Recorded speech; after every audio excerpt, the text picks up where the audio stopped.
Only to break the ice in case there is some ice here. So this is a very simple question. It's not what you're used to as an intervention, which would have been a very elaborate recapitulation of some of your work, and my question would then have come at the end. But it's a very simple question. I don't know if you know that one of the texts that you wrote that is the most startling and, in a good sense, destructive for people. In other words, it has a transformative quality, and some people are blown away by it. It's precisely the text called Shattered Love. I don't know if all of you are familiar with this text. It has changed lives. It has devastated, has created ecstatic recognitions and disidentifications, breakups, new fusions, and so on and so forth, and multiplied the whole notion of a possible couple and different modalities of loving and love. Now, I also read, so I wanted to ask you about your love, but I also read somewhere, I don't even remember where, quite recently, however, where you kind of, well, this is a vulgar term, opposed, it's a simplification, opposed or had something to say to displace the Lacanian insistence on lack. And I wonder if you could, and now that you're teaching Christianity to us, I wonder if that created or runs interference with the kind of ecstatic love that seemed possible in shattered love, and so on and so forth. So shattered love is particularly powerful because, not only because it's an amazing text, but because I remember working on its translation, so it's somehow inscribed itself inside me somewhere. So if that's something that you could speak to, I'd be very happy.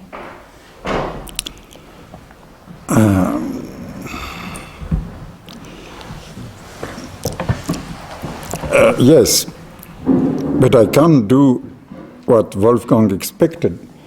I can demonstrate that your question is false because it's not a question, because it's a demand. Of course, as every demand is a demand of love.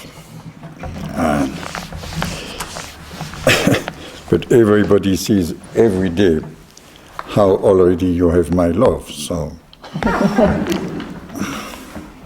well, it is in fact an unexpected question for me because I don't. This text is a little old for me, and I don't remember exactly what is in the text, but that has to do with something I am precisely working on now, just the starting point, precisely on love. And precisely on love because as you mentioned it, I'm also working about what I called deconstruction of Christianity, which means what can we grasp from Christianity which would now be the rest of the self-deconstruct Christianity. Because I believe, but that's not the question, that the Christianity has already deconstructed itself, but opening a space to, let's see, something which was present in it, but unseen and perhaps unseeable. Can I say that? Mm-hmm. I have to say by parenthesis for the people for the first class that I speak a very bad English. So you already noticed it, but not worse than mine. Go ahead. No, but you know, it's so ashamed for me to speak so badly. Okay. And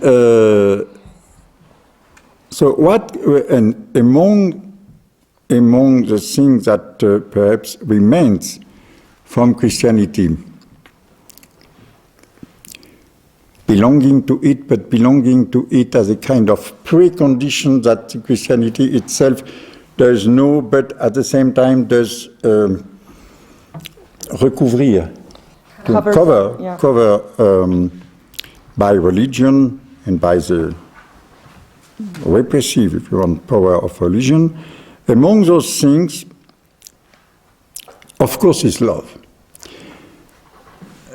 This so famous Christian love, which is, in one word, what Kant says, the impossible love, because it is first the love as command, and the love as the love of everybody, which is obviously impossible. And so, not to be too long, I ask myself simply about that. Would that not be precisely the impossibility of this love, which makes the very concept and the content and the reality of this love? That is, does not Western, because if I say Western, that is the culture or the civilization which has been structured precisely by Christianity. That is by the mixing of Greek and Jew under perhaps a Roman condition. So, does not Western be structured, construct, and at the same time deconstruct, because perhaps there is precisely no construction without deconstruction. I don't say that for the Stein matter, but no, but even in the Stein matter there are gap between the pieces of. That is already finished. Yes? Uh-huh. Okay, so it's already deconstructed. Now, as every construction deconstructs itself in a certain way. So, is not Western, I would say, structured, organized, and also derived, impulsed by, among others, by something like the command of love as the impossible itself. This is for me, just to say that in the margin, this is for me a reflection which started paradoxically, but this paradox is not there by chance, by reading a long time ago Freud, malaise dans la... Civilization and its discontent. Discontent, yes. And there Freud writes, so civilization is sick, and how to cure it. And of course, psychoanalysis is nothing for the cure of the collectivity. And at one place he writes, of course, the Christian answer of love seems to be the best answer, but I am afraid, and of course this is written with irony, I am afraid that is not practicable, not possible. And this day I read that, or I read that for, I don't know, second, third, fourth time, I thought precisely that is the point, is that not because it is impossible. And now, if you think about precisely the definition of love which gives Lacan. Lacan, ce héritier. Inherited? The son. of Freud. What is the definition of love by Lacan? It is a love consists to give what one doesn't have. So, of course, this is a definition by the impossibility, because how can you give what you don't have? So I would argue the definition of Lacan is a Christian one. It is a definition of an impossibility, and the character, so in Lacan the character of imperative, of command, doesn't appear as far as I know. But for now I let Lacan on the side. Just to say that such a definition by Lacan we understand very clearly, all. We don't need to be Christian or to have a Christian faith to agree with such a definition. And then, what does that mean, or what can that mean? To give what I don't have is precisely to give at least neither something I would have, of course, which means to give nothing of the order of anything that could be given, that is, that could be taken and given. This is not to give something that would be out of my actual positions, but that I could go there or there and take and give. No, this is to give something that doesn't belong to the realm of the, if I can say that, the givable, the givable things. No? Neither that, nor to give in a certain way myself, because one could be seduced by the idea, yes, this is to give myself. But if myself is, once again, something I could give, then this is myself as far as I have myself. Then this definition means that love consists to give something which is nothing. Being nothing has to do with what is not a thing, not at all a thing. Then that is what is not a thing, what is not an object, if you want, it is a subject, you know. But it doesn't consist to give the subject as the subject would be, once again, a thing that I would be and have at the same time. Then it consists to give from me, I would say precisely what is not mine in any sense nor possible position of mine, not even my person. That is, it consists to give what is behind or beyond any subject, or any self, if you want.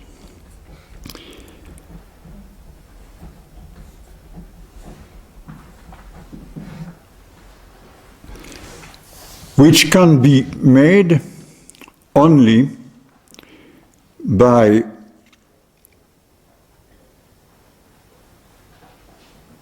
giving, because it is a question of giving, nevertheless, of giving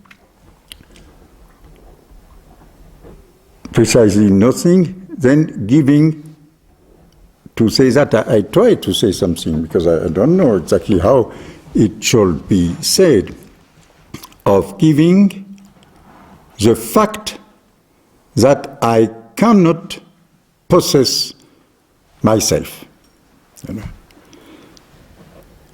That is to abandon, because in that case I would say to give is the same as to abandon. In French I would say donner is the same as abandonner. Because to give in French is to donner. To give up. To give up. That's wonderful. To give is to give up. A little like in German, die Aufgabe der Liebe ist aufzugeben. In German, that means the task of love is to abandon. What happens? Du gibst auf. Shattered love. Yes. So, and yes, thank you, with shattered. Yeah, and that perhaps could be a meaning of the shattered love, the title of this ancient text. I don't remember exactly why. No, I remember that shattered, I chose the word shattered because I thought, at least at the beginning of the text, of the many figures of love, you know. But that is another problem, perhaps. So, but shattered, yet that is, that to love means to give up the self as position, the self as present to itself, and so, or in order to give and to abandon to the other something, to say that in that way, because how to say that, something that the other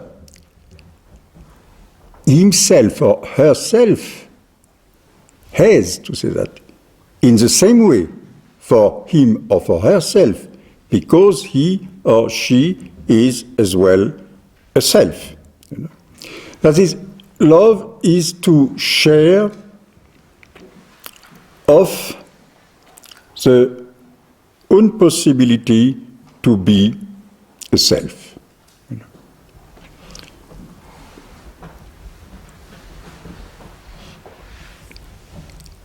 And I think that in that way, this perhaps a mean to understand how Christian love, with all this its impossibility, with all its absurdity, and with all the contradictions, contrariety, the denial also, that all the history, all the society in the church, but as well out of the church, so with all that was done against the most simple idea of love,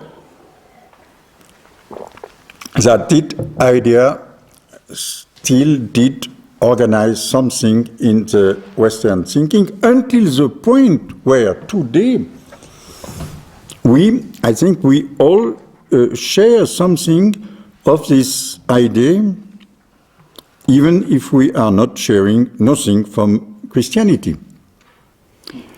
And then I could say that gives for me two further possibilities. One is to think of the community not as a totality in which the people would have to share a common being, that is a common position, a common body, if you want. Body taken as in the sense of an organized whole, an organized entity. The body of, I would say, of a politics thought as an organicity, but to think of community as the being in common, having to share precisely the impossibility. In a certain extent, the impossibility of being in common.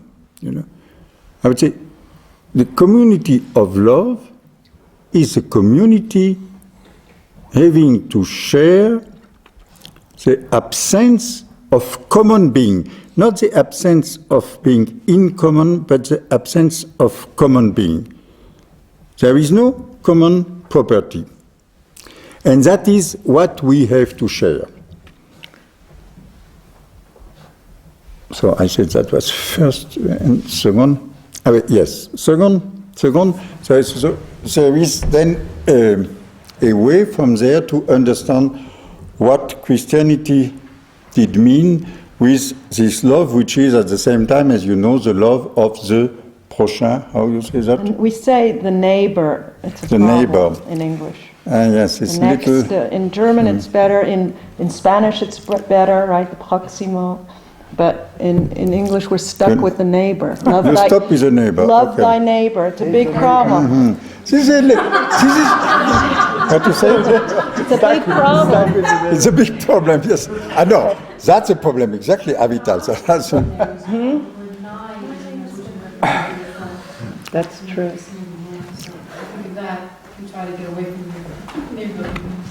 But this translation with neighbor seems to me to be already a little heterodox, because you know where the meaning of the next, the prochain is a good word, because prochain is from proximus in Latin. This is a superlative of near, the nearest. Prochain is literally is the nearest, So we sometimes say the nearest and dearest, but that's always ironic. Mm-hmm. So we're already with you. No, but the nearest shall be the dearest. Okay, that's a command. But precisely, so the first meaning of the nearest is clear. It is exactly the neighbor, or the member of the family, or the member of the tribe, or the member of precisely the Jewish people. And the place in the gospel where the meaning of the nearest is explained. This is some Pharisee who asked to Jesus, who is my nearest, or my neighbor? And Jesus answered with the parable of the Good Samaritan. And the Samaritans are not Jews, the Samaritans are adoring or praying another god, etc. And this is a story that that a man was wounded on the side of the road, and a priest, a Jewish priest, of course, goes there and does nothing, and what's called a Levite goes and does nothing, and finally comes a Samaritan who stops and takes care of the poor man. And Jesus asked, who was the neighbor of this poor man? So that means, and that is at the core of the Christian story, that means that the neighbor is everybody without any distinction. That is something that is also at the core and in this whole structure of the Western, that is the thinking of equality and perhaps in certain extent of fraternity of all the men. Then what does that mean? Precisely, if you think how it is difficult to love your neighbor, I don't know, in Manhattan perhaps, but that means, I think now exactly that the nearest is absolutely not the nearest by any means of neighborhood, precisely, nor the nearest the place, nor the nearest by taste, nor the nearest according to my desire, etc. But the nearest as everybody, in the extent everybody shares with me the same impossibility of precisely being or becoming the fixed place of a certain position. Of course, each is, I don't know, a woman, a man is blonde, is brune, is high, is small, is French, is American, is intelligent, is stupid, is strong, is weak, etc., etc. Yes. But all those properties are precisely only properties. And if love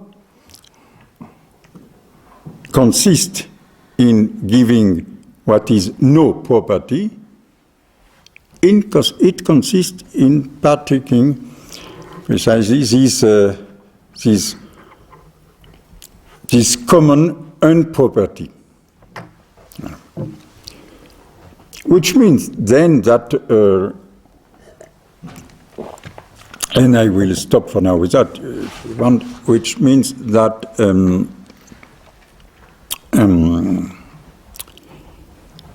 this love doesn't say nothing against love in the ordinary sense, but perhaps we should call that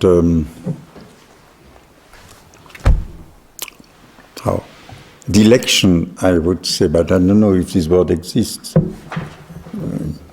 This Latin half French word, no, dilection. This to prefer, you know. In French, we have the predilection. You don't have? Yes, yeah? There's a predilection. So one could say the love of the lovers, the ordinary love of the lovers, or the love for friends, etc., is a predilection, the preference, which is based on a distinction. This is this one I love and not this other one. But and then we could analyze how even in this predilection the love as impossible shall be present, or the predilection very quickly becomes only a kind of possession, precisely. But that would be another step. But for now, I would say it makes understandable how the impossible love consists to love without any predilection, which is and that explains how it can be command to love the enemy, which is the top of the absurdity. But to love the enemy will not mean that I will have a predilection for my enemy. As an enemy, I hate him and I fight him. The question is to what? At least to think of, but more than to think. Here, the thinking should be an acting in a certain way. So to think of that the enemy is my enemy, but has as a subject, as a self, nothing more nor less property than me, because he or she has no property. Well, for now, this is what I just would perhaps add a footnote regarding Lacan, just to say that in the definition of Lacan, there is, if you think the whole of Lacan system, you have the haunting nothingness, which is everywhere in Lacan. You know? And then there is a certain, perhaps, pessimistic or ironic sounds in the Lacan's definitions, to give what you don't have, and you can perhaps hear Lacan laughing a little or smiling, which is not real.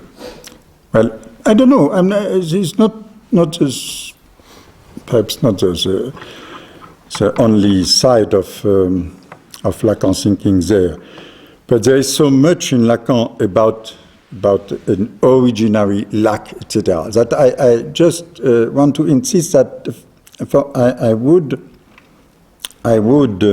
underline that the impossibility here of love should not be interpreted as a lack, as an originary lack, because every lack has to be filled, if possible, you know. Precisely, here, love means, how to say that, to fill the emptiness with emptiness, but to fill it, you know, to share it.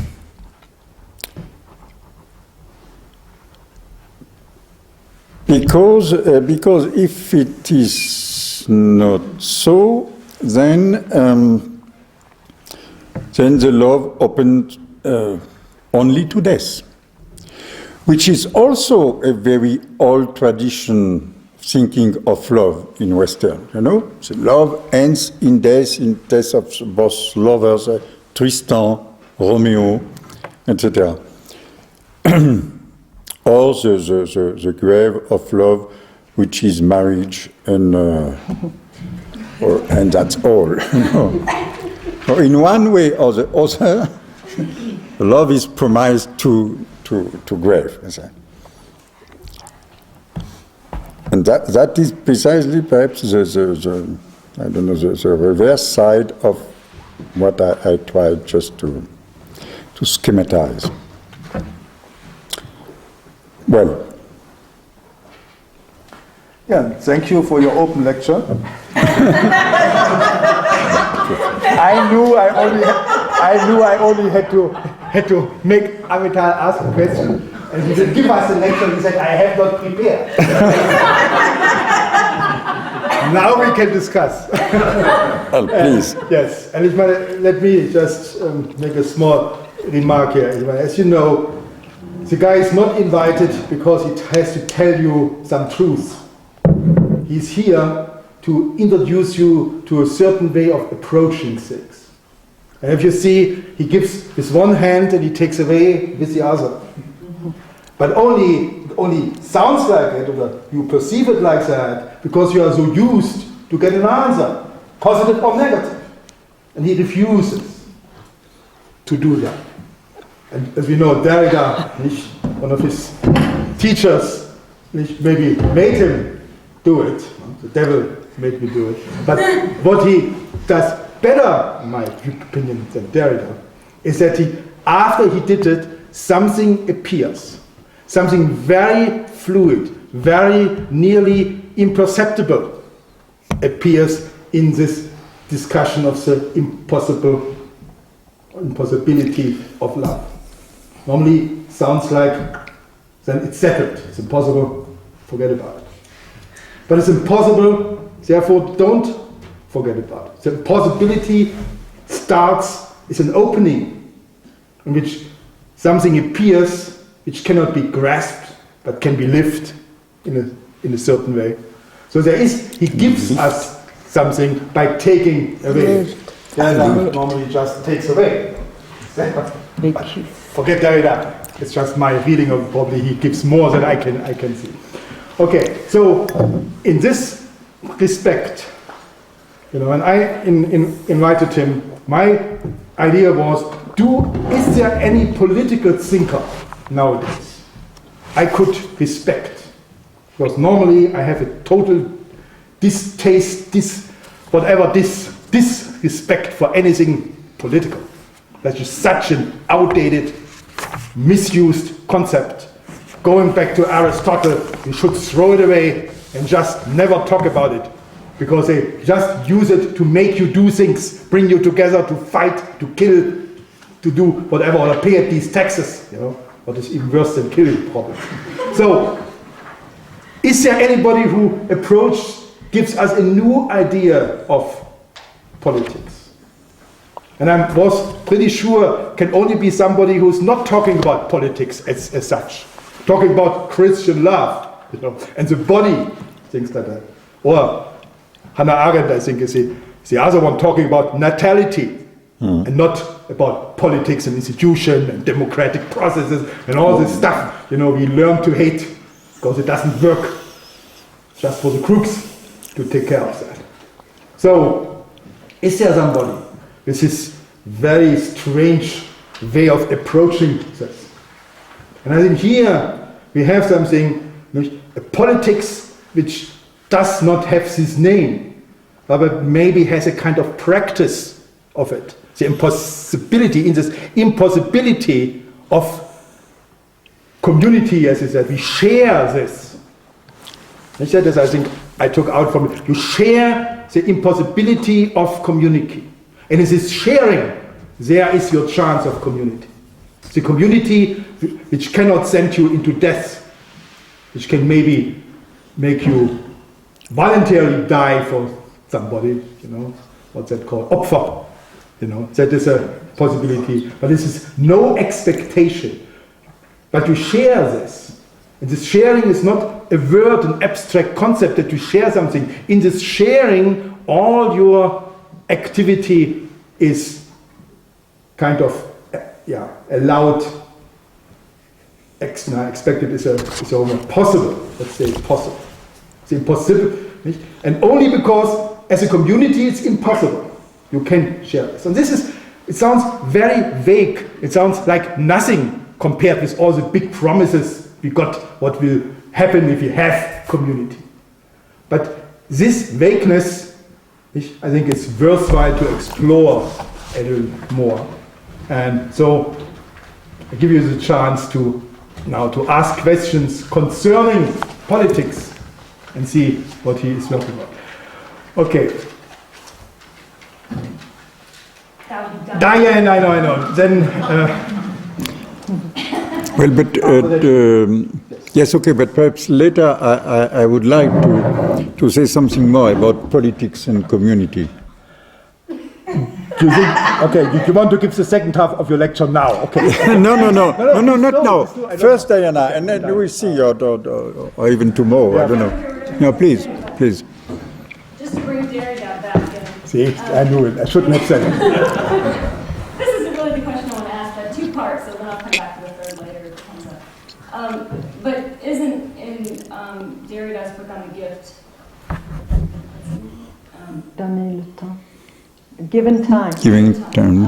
Isn't that what he's doing, playing with the idea that to give at all is to give what you don't have?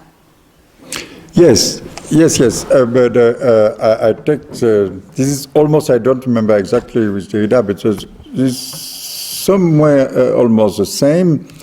But I don't think he says that in relation, or he puts that in relationship with love. No. Okay. But yes, both are around the same point. What Derrida adds there, what is his main thought in the book there, is that to give can not succeed if the giver knows about his gift. About his gift, that means about the thing he gives, if we assume for the moment that he gives something, but much about the fact that he gives. So to give needs, I don't remember now the exact formula from Derrida, to give needs... It needs to be imperceptible. Imperceptible, he says that? Yes. So, which means perhaps we can comment in that way. I can give myself my gift. If I return my gift to myself. So to say that psychologically, I think, so I'm happy, I make a pretty gift, I am very good person, and etc. Which is, I think that now, I should say that to Derrida once, he will be angry. That is very Christian, you know. This is also in the gospel, that your right hand shall not know what your left hand does. Or perhaps, do you think he quotes that? No. No. He never quotes the gospel. That's your job. Each one, yeah. Each one. So you was asking if it was not near, you know. Yes, but you're right in that gives in addition that so to give what I don't have. Suppose exactly that I don't identify myself as a giver. You know? So and so in a certain way, so hard is a command and the task of love that I even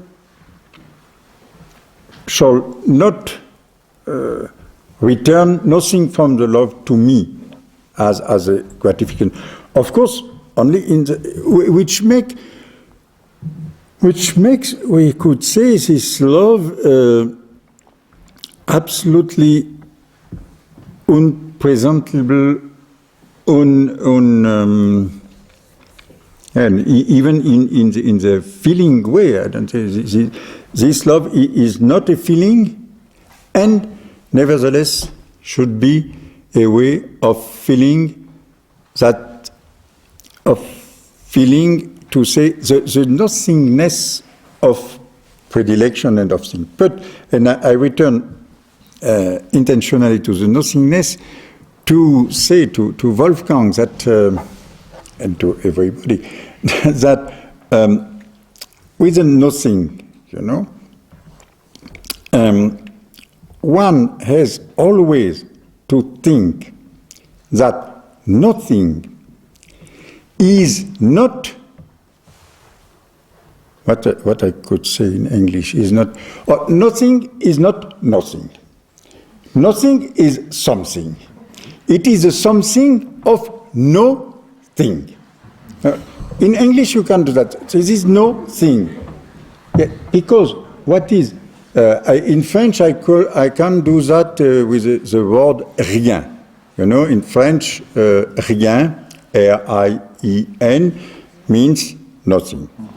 But what is very interesting is that rien comes from the accusative form rem, from the word res, which means thing. And from res comes reality. Reality is from res. You know? So, and then, and now I don't know exactly by the heart all the etymological derivation, but rien became nothing by the way of meaning a thing, a small thing, a very small thing, the smallest possible thing, and then not even rien. In the old French it was so, not even this smallest thing, and then ne rien, and then rien. But even today in French I could say a phrase, but that's not interesting for the non-French speaker. Okay, but so in English you have what? You want to know the only for Cordula. Je peux dire Cordula, il s'en faut de rien que, je ne sais pas moi, il s'en faut de rien que... non, il s'en faut de rien que... ah là là, je te trouve pas un exemple, moi. Il s'en faut de rien que le lacet de ta chaussure se casse. Si le lacet, tu vois, est complètement usé, tu vois. Bon, ça veut dire à ce moment-là, même un Français, du moins un Français un peu cultivé aujourd'hui comprend, ça veut dire il s'en faut de presque rien. So there is just a matter of very thin things. And the So- nothing is that's so little. Nothing means that's so little. Nothing means that so little. Huh? People break apart, right? Yes, you're right. This is nothing. That means this is something, but very small. If you go a little, no, please. Could you say that when you said nothing is like not really nothing? Could you say that nothing is not nihilism? Like would that be equivalent? Exactly. Thank you. Thank you very much for introducing this very important word. Of course, no, you're right. Precisely. Nothing is nothing nihilist. All the questions there is what we have to do with nihilism. That's sure we are in the middle of nihilism, of course. That means we have no longer a heaven of value or a given or imaginable sense. But this is precisely the reason for what we have in so different manner to do with the nothingness, which precisely is not nihil. And if we go a step further with nothing, and if we say nothing is no thing, what is no thing? This is, I would say, everything which is not a thing. For example, you, me, you. So, who here would accept to be a thing? Sweet thing. So,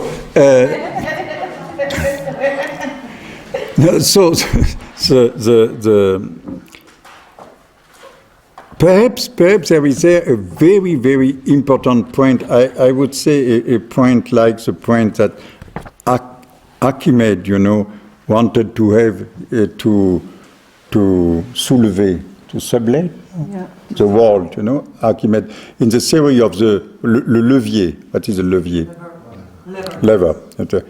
And so it is told that Archimedes said, give me the right point and I will sublate the world. Because so this is the mechanic of the lever that if you have the right lever at the right point, you can sublate a very heavy mass with a short stick. Well, and yes, this is perhaps the academic point for us, exactly the point where we can sublet nihilismus and return nihilismus in something else. And that is very important because to the nihilismus, as Nietzsche said, there are in certain way only two issues. One is to try to replace the nihil, the emptiness of heaven, the absence of gods, of sense, of value, etc., by taking all gods, all values, all sense, and again trying to boucher les trous. To stuff, well, how do you say, to fill the holes. To fill the holes. Which is, which is already, all the day, not already, but yes, already all the day done, and perhaps I would say the whole story of the 20th century will one day appear as the story of a civilization desperately seeking to fill their hole, as a value, and something more. This is what we was talking about in the class, speaking of what Bergson calls the supplément d'âme, a supplementary soul. Bergson said this world needs a supplementary soul. But a supplementary soul, a soul cannot be supplementary, you would say. Okay. Then either there is this way which is desperate, or Or, of course, there is the nihilistic way, that is the destroy, exactly, the destroying way, the way of the people who call them destroy, or who did call themselves destroy, was literally the nihilists. And the third and quite different way is perhaps precisely to understand how the nothing is not a thing. Yeah.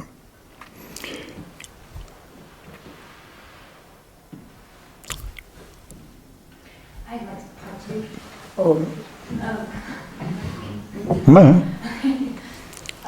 In the interview in Irvine and you talk about. Could you speak louder, please? I'm sorry. The failure of the hippie movement, and one of the things that you posit as a possibility for that failure is their failure to reinscribe love. Is this a possibility? Is this reinscription a possibility that they missed? Oh,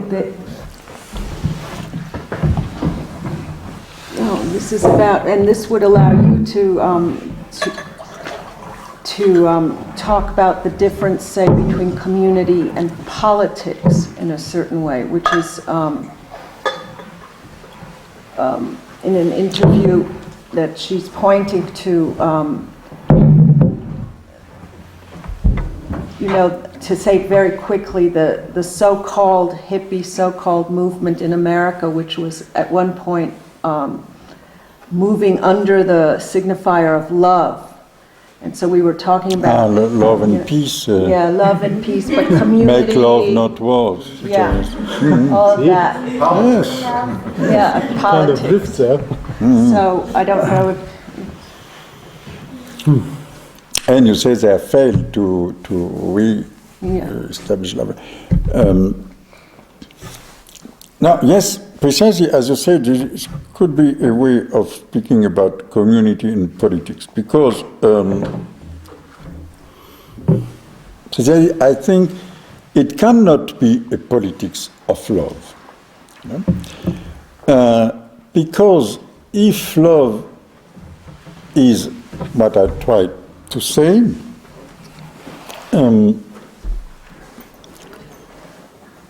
it excludes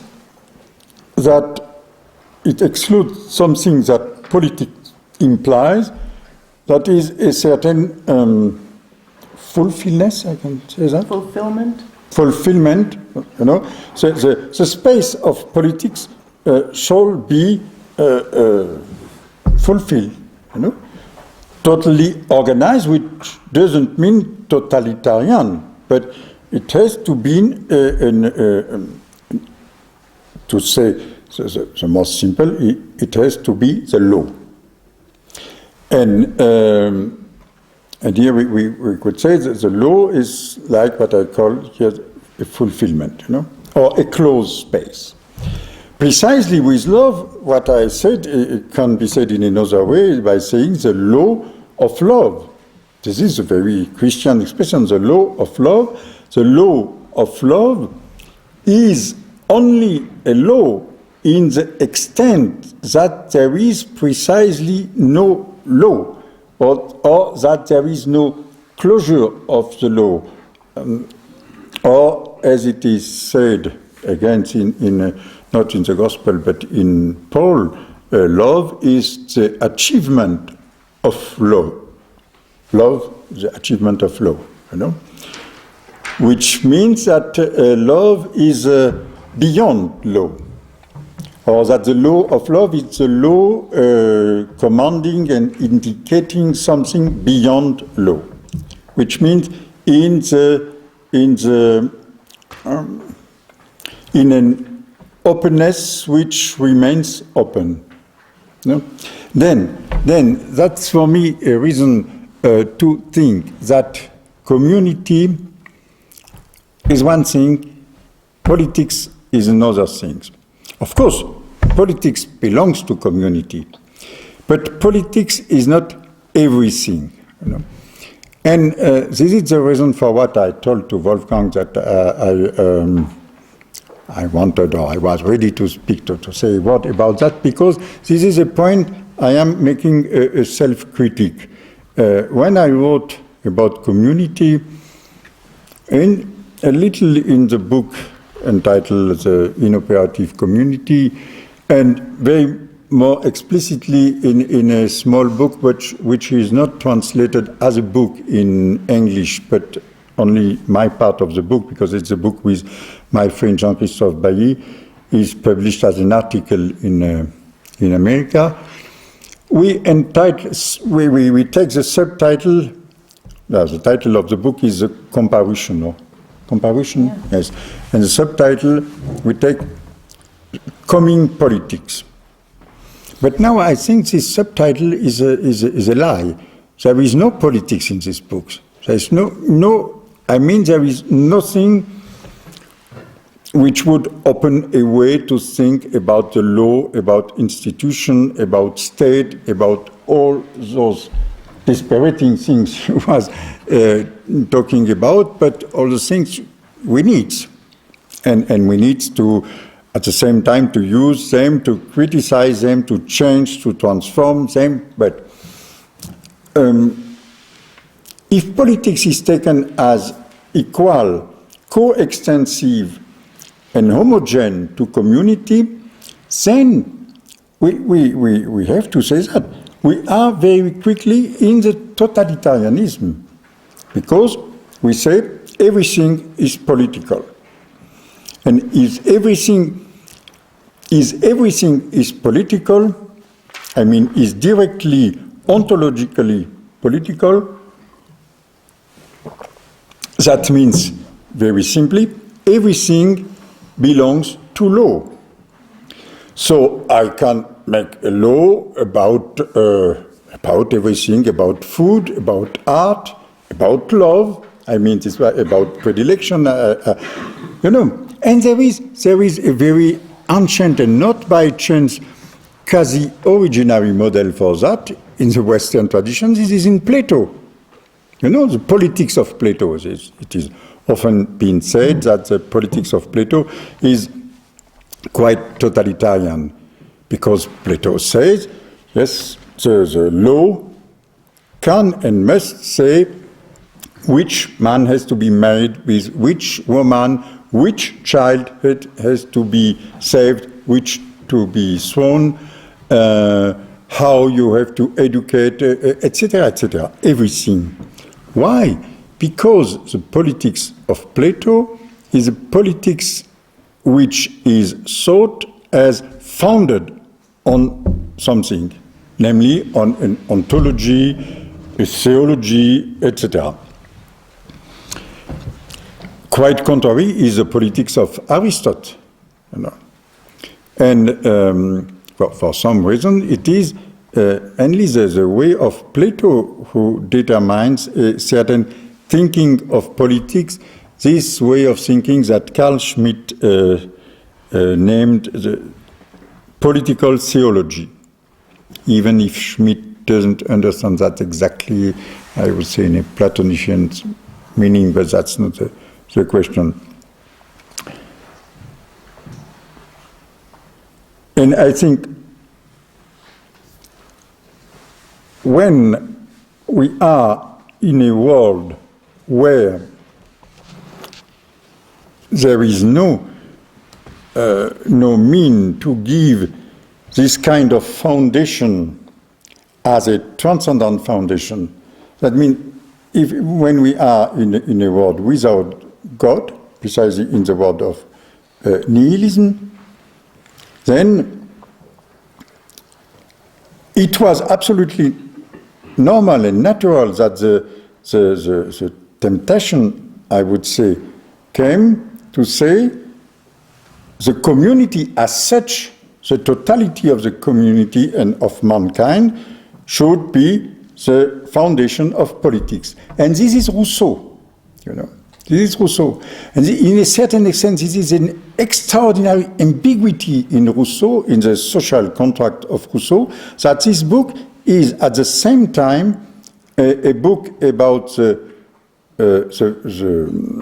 not the foundation, but how to say that, the creation, the self-creation of mankind as such, you know, and a book about politics.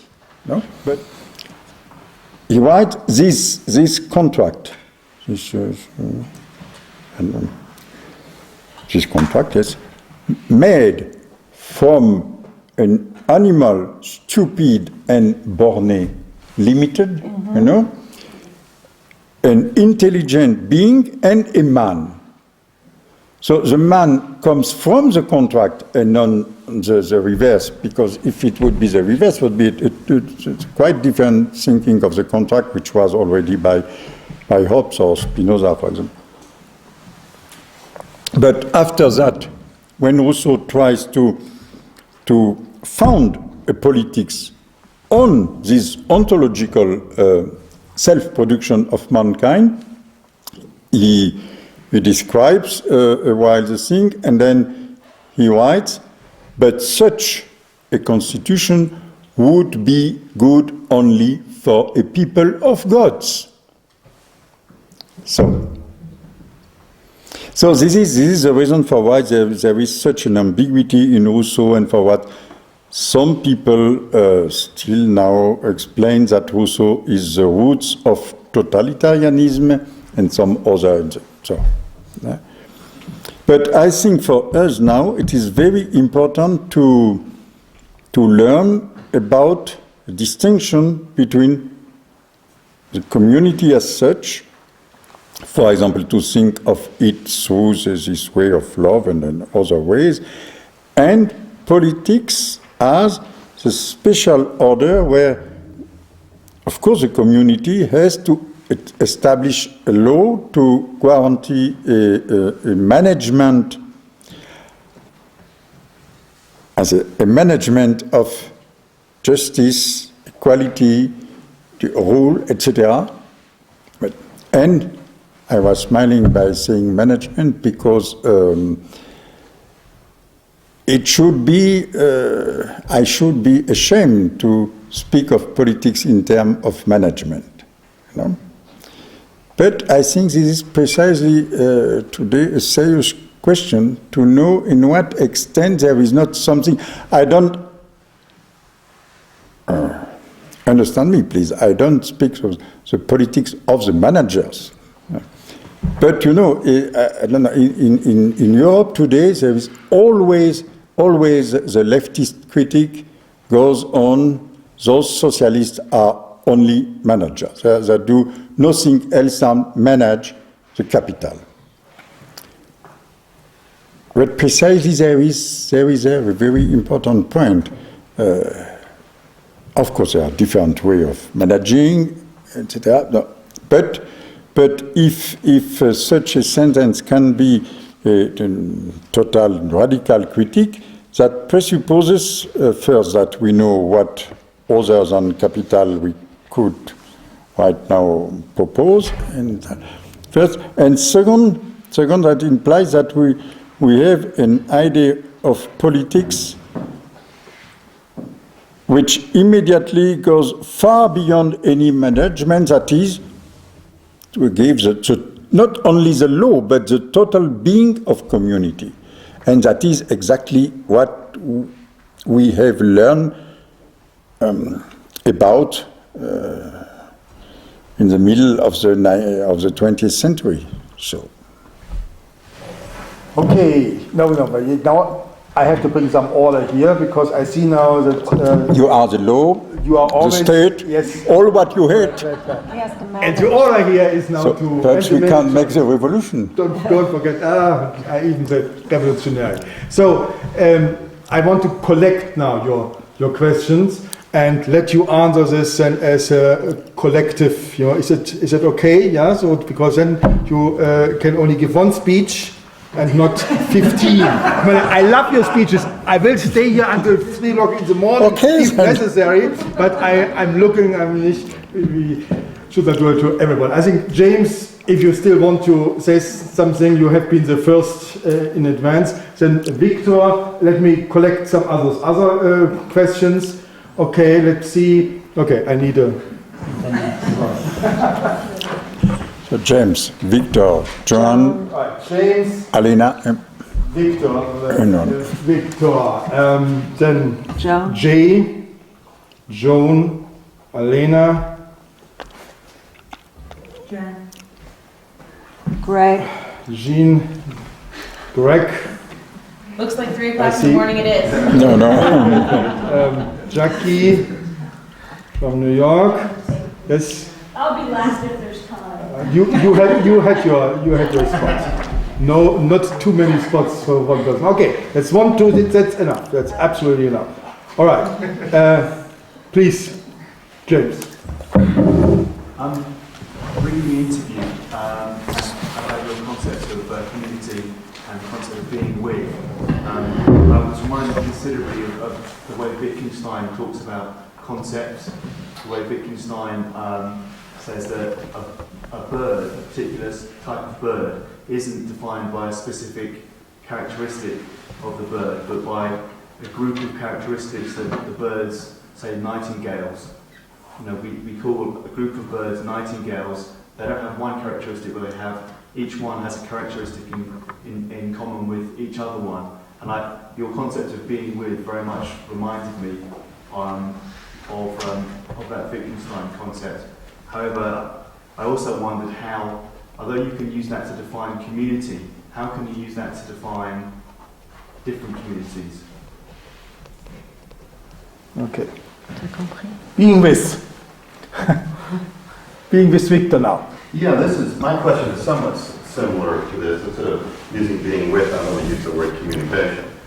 And I don't want to debate, and I don't really have a question, but I'd like to point to a place, a topos, that we share, that in itself creates a community for us. But I want to focus specifically on the one hand, on Georges Bataille and his notion of community and communication, and Jean-Luc Nancy and his notion of communication and community. Specifically, and to make this really brief, let me just give 2 figures.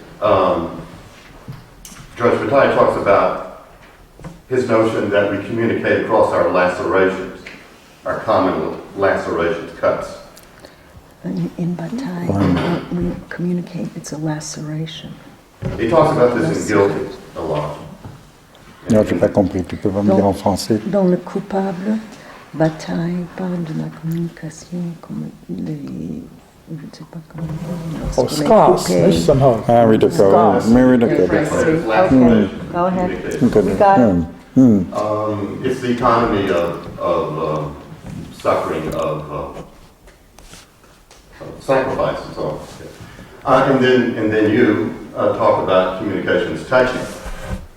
So it's the difference between laceration, whatever that very well might be, Laceration. and touching.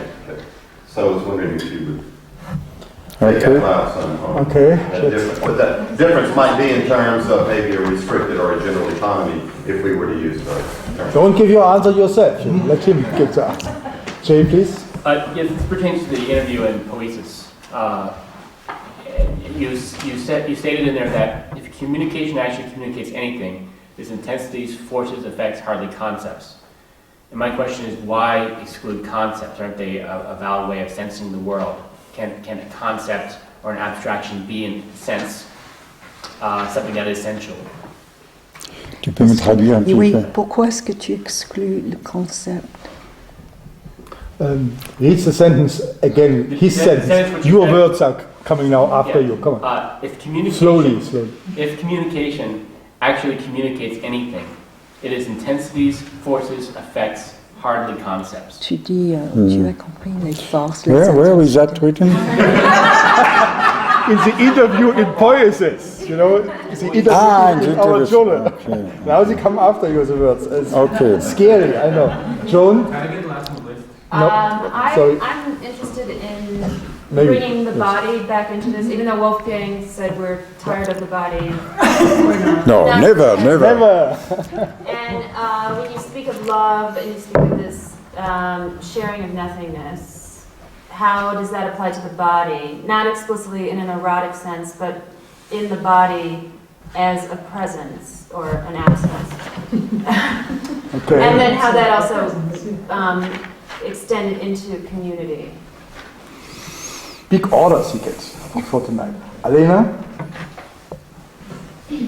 I would like to elaborate more on the connection between community, art and politics. And probably my question is simplistic, but to what extent we could speak about politics as an aesthetic project?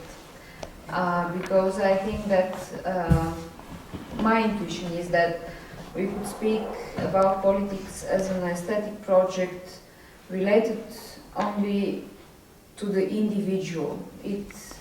When we think about the politics as aesthetic project in the social field, it could be dangerous. So I could probably the concept of singularity and subject and the aesthetic project and how it relates to community and art is important.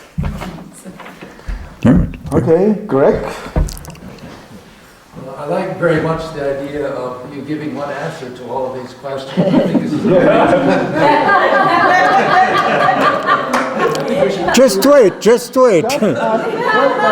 It's already ready. And my question, what I'm very interested in is your method of working, the way you reason the process that you go through before you get to the point of then giving a presentation. And the room here is full of apprentice learners, beginning scholars, people who have to face in the next few days Wolfgang with their dissertation ideas. I wonder if you could in some way frame your response to these different questions with some meta-commentary regarding your thinking process, the methods or techniques you use to suddenly start talking about love in the way that you do. I just think it's somewhat magical and mysterious for people who perhaps don't know the philosophical tradition or something. So if you could make some methodological comments along with the answer. Okay. Also, it will be a full dissertation, I can see. No, Jackie? Yeah. There was one We more? have two more. Jackie, Jackie from Ireland, from New York, sorry. Within your concept of community, does that necessitate being with enemies as well as friends? The concept of community, you said, yes. Being with enemies, not only with your friends. Yes. Mm-hmm. Okay, and as an extra treat, Nicholas. Yeah, Jenny, sorry, I forgot you. It's a question that calls for a short answer. I simply wanted to know what's the French title for Shattered Love, because I'm not... L'amour en éclat. This answer you get. Nicholas. I will defy our comrade Wolfgang's speech, and I will appeal to the political vocabulary. So I would like to have an analysis of such a word. I would like to put in the same plateau your idea of Christianity with that of anarchism. I would like to contrast your idea of Christianity with that of anarchism. Uh-huh. Good. Yeah, thank you very much. And now the magic. Okay. No, because Greg was very, very subtle because he asked the question who make impossible to give one answer, only one. So only one question that I can grasp in one answer. Oh, okay. Non, l'amour en éclat, je voulais dire, c'est pas le titre d'un livre. Hein.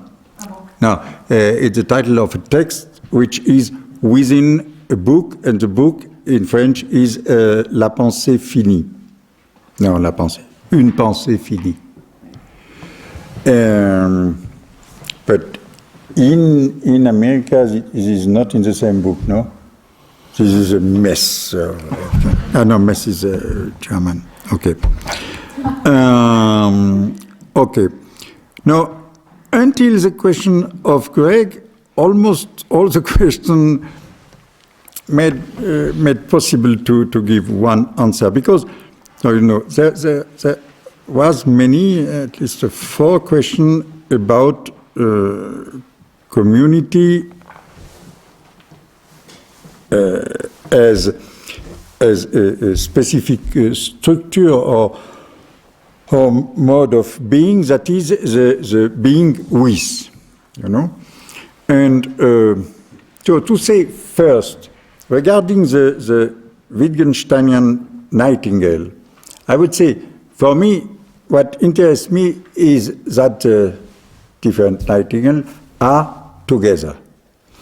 And the question is, what is to be with, And which I don't know if it is a question that Wittgenstein did take. I don't remember. Wittgenstein is very, very aware and very attentive to the singularity as such, and to what makes possible the sharing of something through singularity. And it is very near of the question of the with. But the question of the with, I would say, first it is a question who comes to me through Heidegger. Because Heidegger is the first to have introduced a very simple, almost self-evident concept of mit-sein, being with. But there's a very strange thing in Sein und Zeit of Heidegger is that beside so many precise, long and complicated analysis, he makes no analysis of the with as such. And that seems to me very important, perhaps because the with is a quasi-empty category for all philosophy.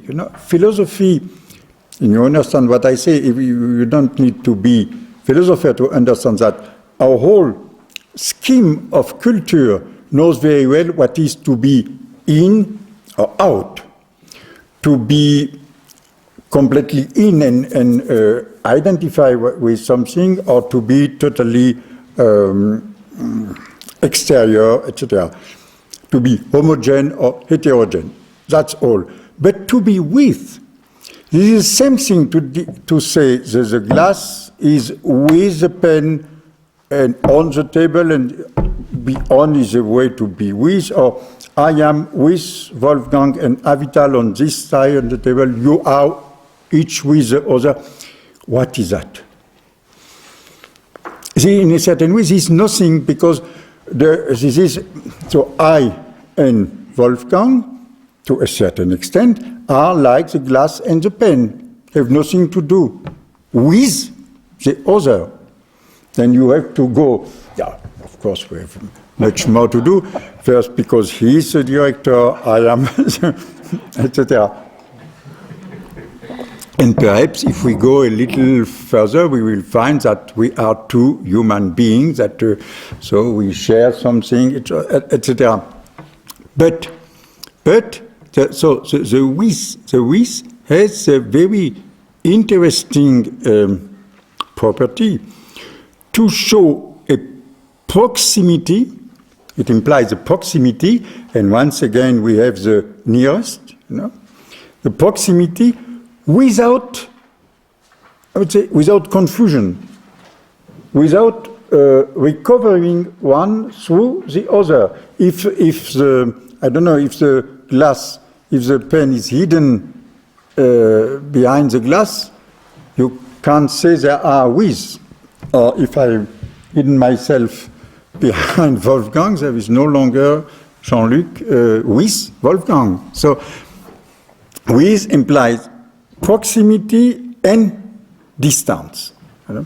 And what kind of distance? Precisely the distance of the impossibility to build a common being. And that is for me the core of the question of community.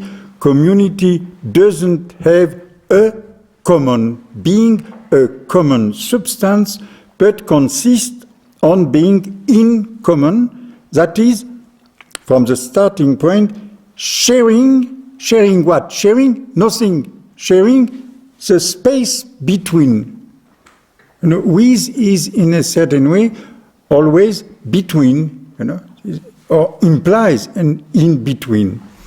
And from there, I can go to the laceration about which Victor asks. Yes, I would say what I take here from Bataille is, of course, this central meaning that the communication implies a gap between the one and the other.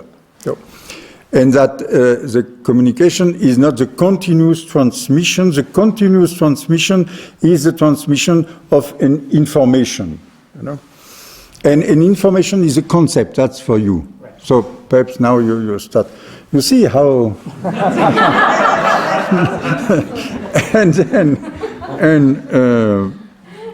But what I don't share exactly with Bataille, but that would be perhaps too long to precisely analyze.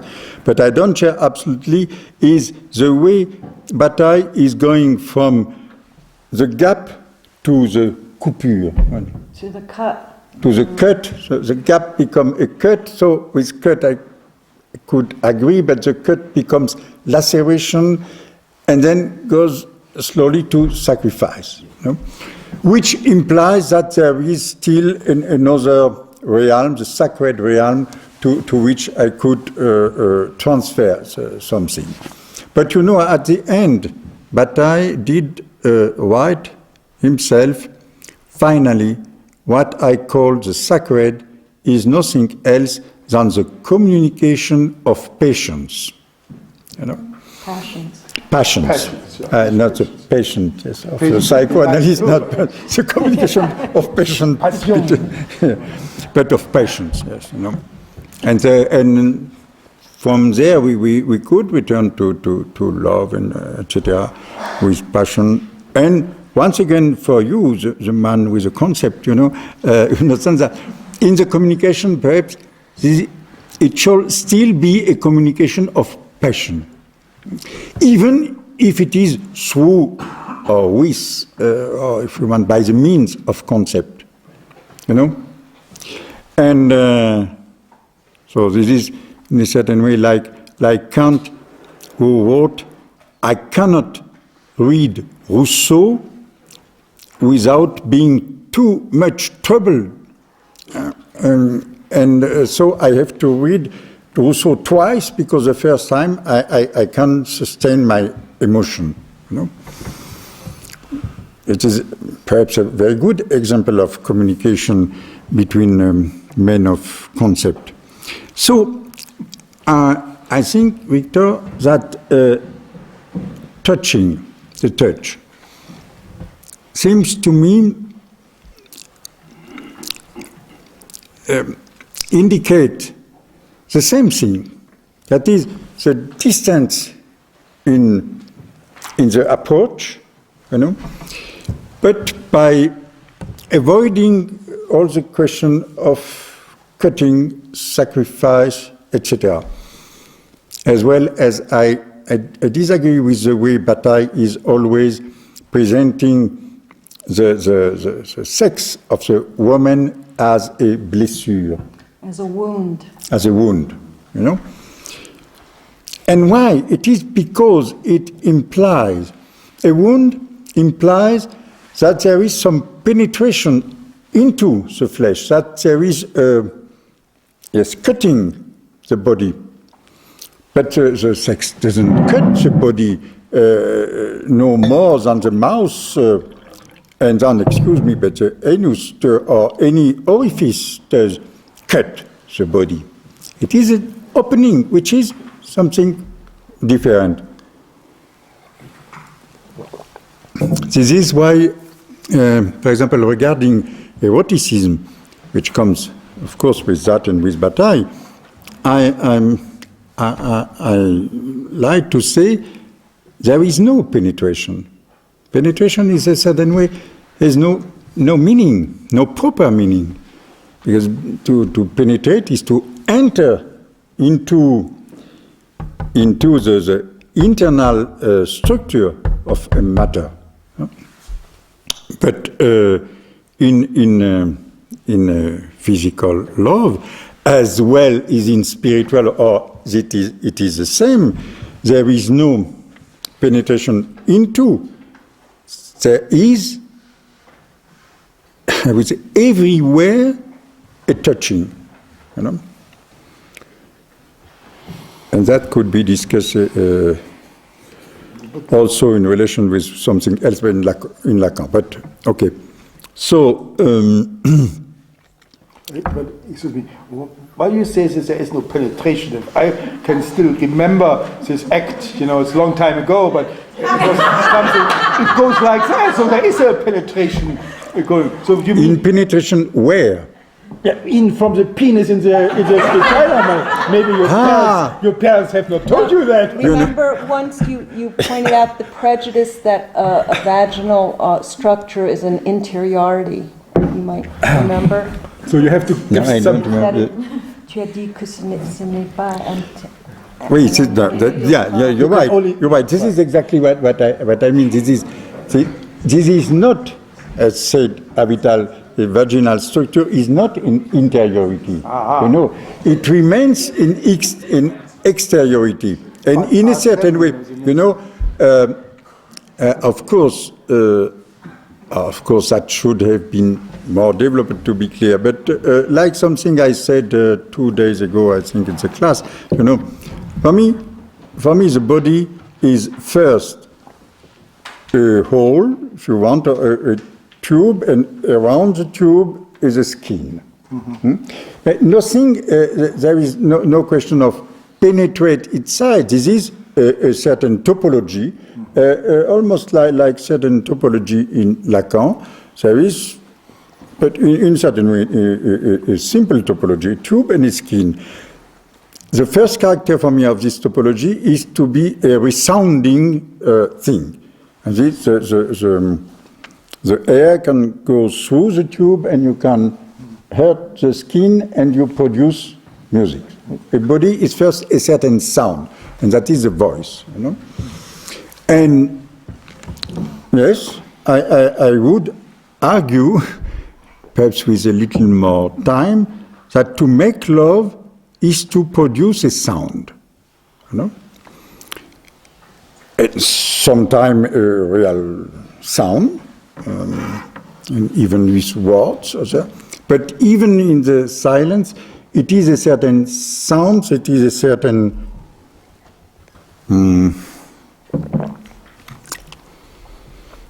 how to say that? Yes, resonance, resounding, vibration, you know, something like that. Okay, that's in that way that I mean that's not penetration. It means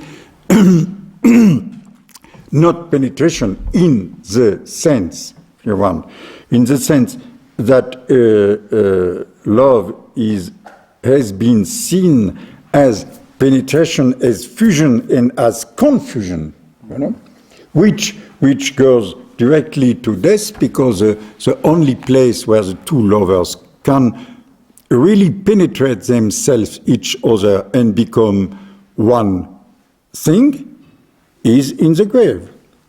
According that you take the both in the same grave. The grave. Ah, the grave. The grave. Always goes. No, like it is in the story of Tristan. There's one rosier, the flower, the rose. Yeah. One rosier grows from the grave of Tristan and goes into this one of Isolde.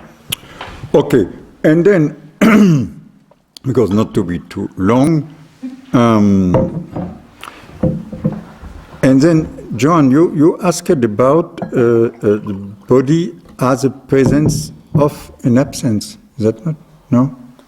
No, I mean, I was asking in terms of bringing the concept of the body back. When you talk about a sharing, you just said it in the grave, basically. Okay. But then to extend that into the realm of community and the body in community. Now, I would argue that exactly the community described as a community of being with. And the with characterized by the touch. The touch characterized by the proximity, not and the distance, but the proximity as distance, you know? Because in the touch, you need to have still the both. This is the impossibility of penetration of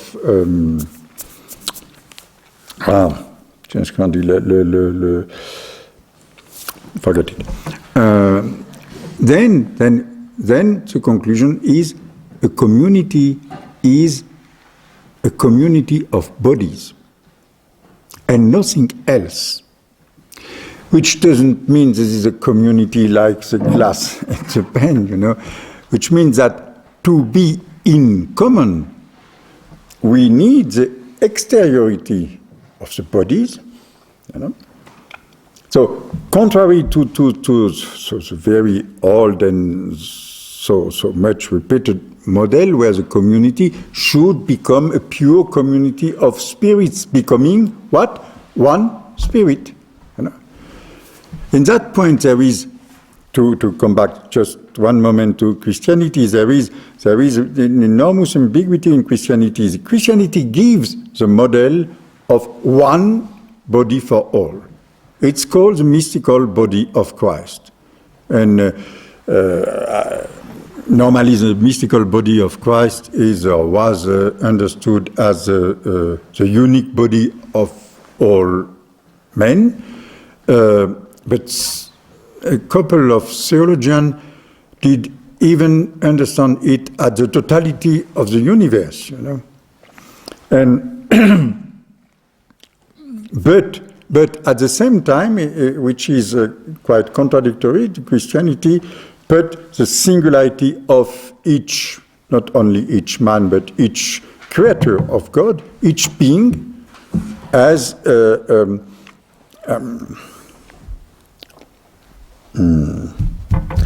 impossible to suppress, you know? And that is the meaning of the resurrection. The resurrection is the resurrection of the body, you know? Even of the body, or mainly of the body, because if there is a resurrection, there is a, and I could add, but perhaps we speak on that in the class, about what is a resurrected body, which is not a spirit precisely, and has to be touched or not touched. You know the story about Jesus and Madeleine, don't touch me. So, but by all this means, it means that the community as a community of bodies means a community of mutual presentation of the common absence of common substance, you know, which is, if you want, which is another way perhaps to say what Lacan say by with the father as because one can say the mother is a common substance, but to become an individual means to go out of precisely the common substance. And then even the brother and the sister are separated from the substance. And the father is the common law as suppressed, as death. The father is the death father, and so as it is said by Lacan. The only thing I disagree with there is precisely that Lacan needs, once again, a figure of lack, of death, of castration, because it is, and the figure of the center of the signification as an empty center, as the 0 point. I prefer to take that as a way of the no thing I said before. And then community, I think first the community, including or not enemies and friends. That's what you asking there. What I said about love, I think did already answer to the question of the enemy. You know, the universal, no? Enemy. Enemy, no, not you. From New York, I know. From New York. The public enemy from New York. No, I answer that the meaning of to love even the enemy is the meaning of love understood as having nothing to do with predilection, and with friendship, or what is the contrary, or hostility. You know? But the question was about the community. Yes. And not love, but there is still a difference between love and community. Yes, but no, because first I wanted to say that love gives the general rule, if you want, of community in general. Mm-hmm. But now we should add something else, that is that the predilection is not nothing and has something to do. You know, the difficulty of the absolute love, of the impossible love, is that it has to deal, if you want, with the predilection, or to say with the possible love. Because the possible love is not only possible, it is necessary. It is necessary that there are certain links, certain proximity between, so I don't know, a group of people, another, etc. So, and there, the fact that there are friendship and hostilities exists and has to be taken as such. The question is only to know if, to say, a positive community or a community of predilection has to totally exclude the other communities or not. And if there is not the general rule of the impossible love, why a community does not exclude the other, that is, to kill it. Do you understand? So this is, you know, and once again, this is a question of substance, identity, and subjectivity. If the community of predilection thinks of itself as being a nature, a substance, to be clear, I would say, if a community thinks of itself as a race given by nature, and at the Aryan race, or the Serbian, or the Croatian, or the Macedonian, or etc., or the Hutu, or the Tutsi,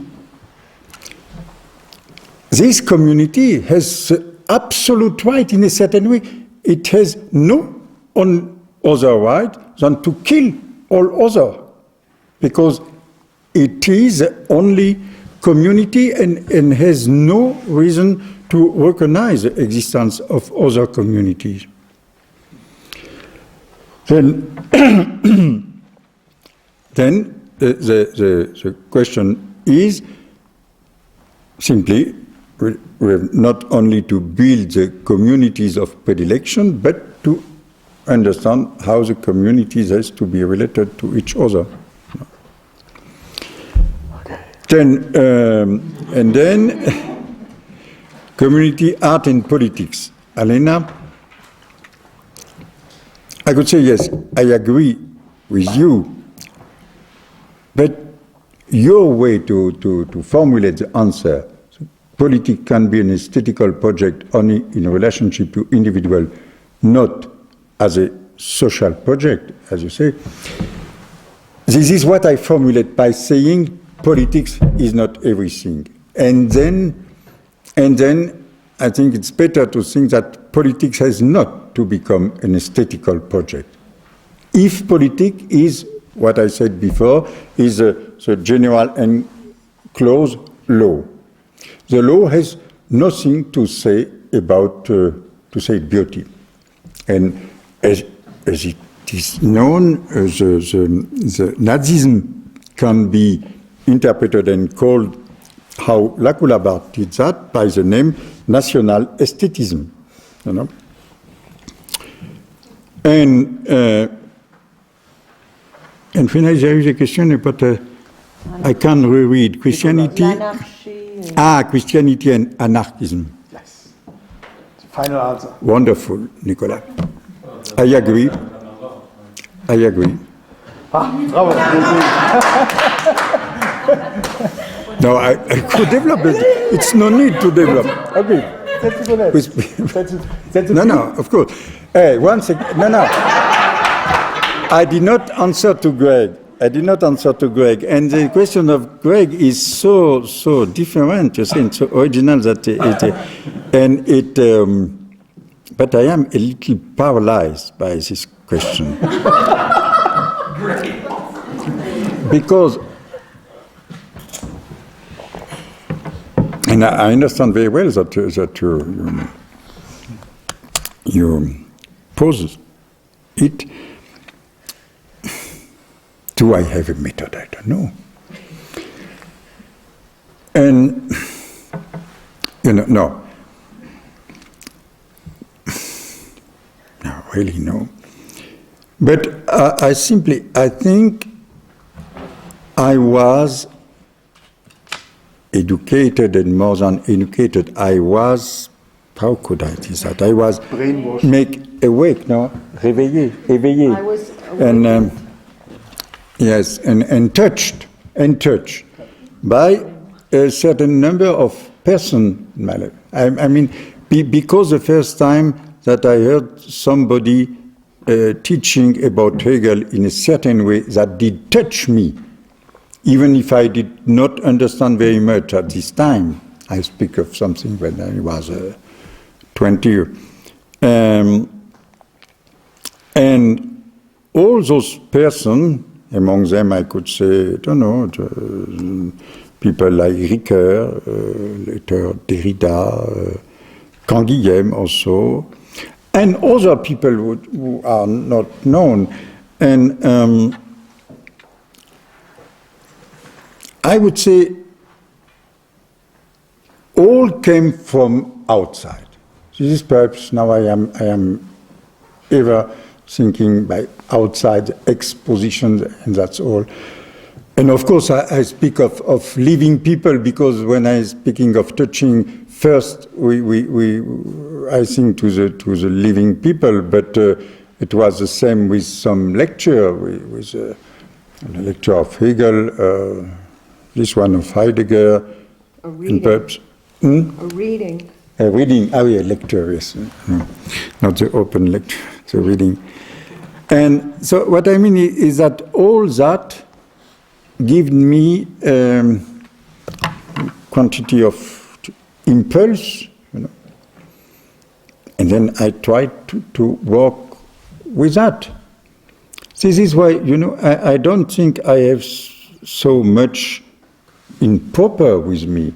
And when I am asked, as some did, and I understand that, when I am asked about my concept, I say, your conception, but I think I have no one concept, one conception. All that is present in the contemporary thinking. All that is our common problems, you know. And you are exposed to that. You take one part to one other, and so there is a little bricolage there. Yeah. But as we know through Lévi-Strauss, bricolage is as rational as a scientific method. Yeah. Thank you very much.